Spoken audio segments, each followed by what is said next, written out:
ఒక 10 రోజుల నుంచి ఈ గాదే సాయికృష్ణ కేసు గురించే మాట్లాడుతున్నాం. కానీ అంతకంటే దారుణమైన కేసు గంగమ్మ కేసు. చాలా దారుణం, చాలా ఘోరమైన కేసు అనమాట. కాకపోతే ఆ కేసుకు సంబంధించి ఎవరు సెర్చ్ చేయట్లా. ఎందుకంటే కాపు సామాజిక వర్గం, కాపు యువకుడు అందులోకి రాష్ట్ర నడిబొడ్డును విజయవాడలో జరగడం.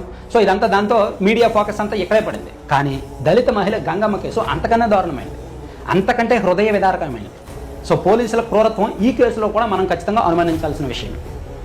ఈ ఏడాది మే నెలలో, అంటే గత నెలలో వీళ్ళిద్దరిని అదుపులోకి తీసుకున్నారు. గంగమ్మని అండ్ దుర్గప్పని ఇద్దరిని అదుపులోకి తీసుకున్నారు. పోలీస్ స్టైల్లో విచారించారు. ఈ క్రమంలోనే పోలీసు విచారణలో గంగమ్మ మృతి చెందింది. సో దీనిలో పోలీసు వెర్షన్ ఏంటి?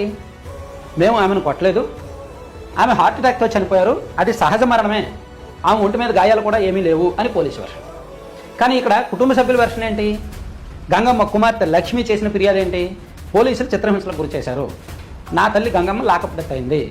సో గంగమ్మని రేయింబవళ్ళు పోలీస్ స్టేషన్లోనే పెట్టి కొట్టారు, అలా కొట్టడం వల్ల నా తల్లి చనిపోయింది, సో ఒంటి మీద గాయాలు ఉన్నాయి అని చెప్పి కుటుంబ సభ్యుల ఆరోపణ.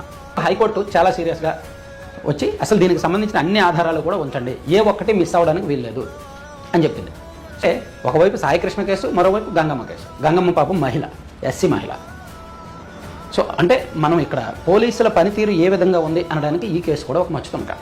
బాలేదు రాష్ట్రంలో పోలీసింగ్. ఈ కేసు గురించి మనం సీరియస్గా వెళ్తే అనేక అనుమానాలు, పోలీసుల మీద చాలా కొత్త డౌట్స్ వస్తున్నాయన్నమాట ఈ కేసు